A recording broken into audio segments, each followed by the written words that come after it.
Hey, church family. As we turn to Psalm 17 today, David prays to God for help.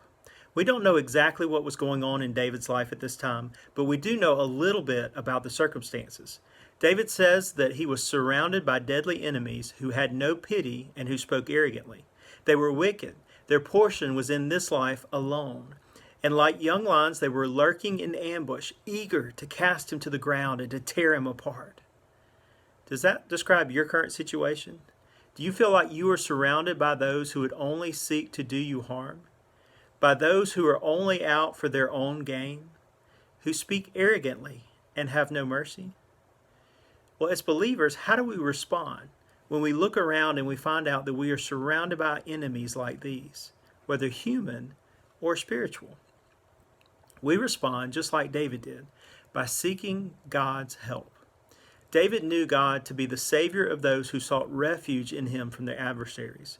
He trusted God to hear his cry, to vindicate him, and to show his steadfast love. He knew God would hold him as the apple of his eye and hide him in the shadow of his wings.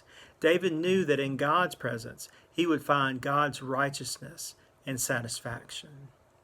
Today, if you find yourself surrounded by enemies, whether human or spiritual, don't focus on your circumstances. Focus on God. Seek Him. Seek refuge in Him. Trust in Him. Because in God, in Jesus, is the only place that we will find God's righteousness and true satisfaction. I hope you enjoy your time with Jesus today.